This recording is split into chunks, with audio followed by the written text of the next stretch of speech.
당신은 누구의 삶을 살고 있나요? 우리는 너나 할 것 없이 행복을 위해 열심히 달려왔습니다. 좋은 대학, 좋은 직장, 화목한 가정을 위해. 하지만 묻고 싶습니다. 진정 자신의 삶을 살아가고 있나요? 누군가는 의사 집안이라는 이유로 의대를 가고, 누군가는 부모의 기대로 원치 않는 공부를 시작합니다. 유교적 가르침은 여전히 우리를 지배하여 집안의 명예나 체면으로부터 우리를 옴짝달싹 못하게 만듭니다. 유교 때문이 아니더라도 사람들은 저마다의 짐을 짊어집니다. 누군가는 남자라는 이유로 울지 못하고, 누군가는 여자라는 이유로 당당한 소리를 내지 못합니다. 유치하다는 소리가 두려워 원하는 것을 말하지 못하고, 쪼잔하다는 소리가 두려워 수시로 손해를 봅니다. 또 누군가는 소속 집단에서 밀려나지 않기 위해 안간 힘을 쓰죠. 미디어에서는 멋진 삶이라면 갖춰야 할 모습이 방영되고, 우리는 필요하지 않은 것들을 욕망하며 자신에게 맞지 않는 옷을 입으려고 합니다. 그렇게 우리 인생 주변은 내가 원하지도 않는데 당연하듯 해야 할 일이 사방으로 쌓여나갑니다. 당연하게 추구해온 꿈조차 언젠가부터 내 바람인지 타인의 바람인지 구별되지 않습니다. 그러다 경쟁과 비교해서 조금이라도 밀리면 우리는 쉽게 길을 잃어버립니다. 무엇을 원하는지, 무엇을 바꿀 수 있는지조차 모르는 못난 자신이 원망스럽고, 그렇게 자존감은 추락합니다. 왜 이렇게밖에 못할까? 나는 누구를 위해 이 삶을 살고 있는 걸까? 그러다 문득 깨닫게 됩니다. 아, 나조차 나의 편이 아니었구나. 오늘 잃어버린 자존감을 찾았습니다는 이어서 말합니다. 어쩌면 우리는 진정으로 자신의 편이 되어 본 적이 없는지도 모른다. 그래서 수시로 몰려오는 그 많은 물음과 한숨을 꾹꾹 누르며 살아온 것인지도 모른다. 나는 그러한 상황에 처한 모든 사람들에게 말하고 싶다. 아니, 전해주고 싶다. 다음과 같은 니체의 말을. 신은 죽었다.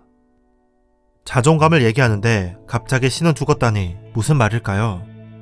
한동안 유교, 기독교 이런 것들은 우리의 도덕이었으며 존재의 의미였습니다. 우리가 무엇을 위해 살아야 하는지를 알려주는 지표였죠. 우리는 오직 그것을 위해 살았고, 그것을 위해 당연하듯 자신을 희생시켜 왔습니다. 지금까지 사람들이 믿어왔던 이런 것들을 니체는 신이라고 지칭했습니다. 그런 신이 죽었습니다. 변하지 않는 오직 하나의 진리가 있다는 믿음이 붕괴되었습니다. 지금까지 우리에게 강요되었던 것들, 뭐뭐라서 뭐뭐 해야 한다는 모든 것들이 무너진 것입니다. 그래서 니체는 또다시 묻습니다. 그런데 왜 그 소식을 이제껏 듣지 못했냐라고. 왜 아직 과거의 가치관과 믿음에 연연해 하면서 힘겹게 살아가고 있느냐고요. 니체는 신이 죽은 이 시대에 모든 가치들이 사라져버린 세상에 스스로 삶의 의미와 가치를 찾으라고 말합니다. 스스로 삶의 주인이 되는 자, 스스로 삶의 법칙을 세우는 자, 니체는 이를 초인이라 불렀습니다. 초인은 타인의 시선과 평가에 주눅 들지 않고 비교하지도 않습니다. 삶의 의미, 삶의 가치는 오직 스스로만이 가질 수 있기에 남의 의미, 남의 가치는 자신에게 영향을 미칠 수 없습니다. 신은 죽었지만 여전히 우리는 보이지 않는 관습과 의무에 휘둘리고 있습니다.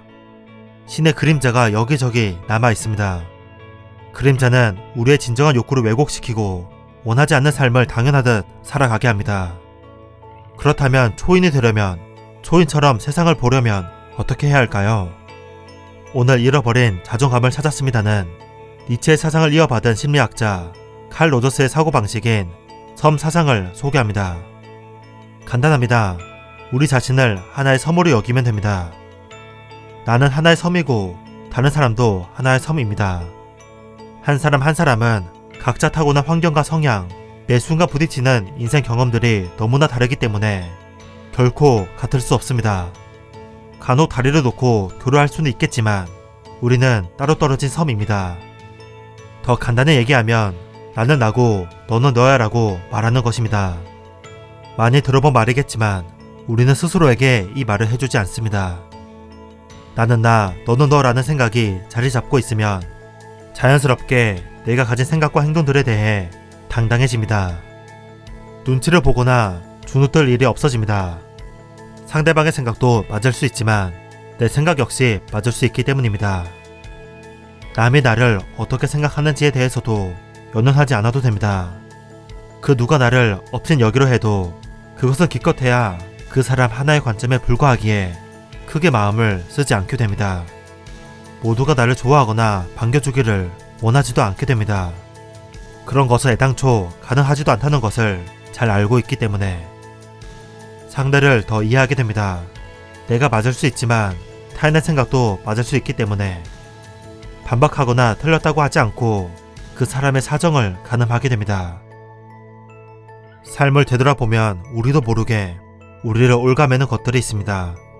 가족의 기대, 남자라면 여자라면 어떠해야 한다는 사회적 관념, 미디어에서 떠드는 좋은 삶의 조건들까지 이런 것들이 많을수록 당연하게, 너무도 당연하게 우리가 충족하지 못하는 것들이 생깁니다. 그래서 사실 잘 살고 있는데 괜히 기대에 못 미치는 것 같고 남들보다 부족한 것 같습니다. 그럴 때 오늘 잃어버린 자존감을 찾았습니다를 통해 니체를 만나보세요. 옭아매는 것들을 모두 풀어버리고 삶의 의미, 삶의 가치를 스스로 정하는 입법자가 되세요. 누군가 내 삶을 평가하려 든다면 나는 나, 너는 너라는 말을 떠올리세요. 제 그림이었습니다. 감사합니다.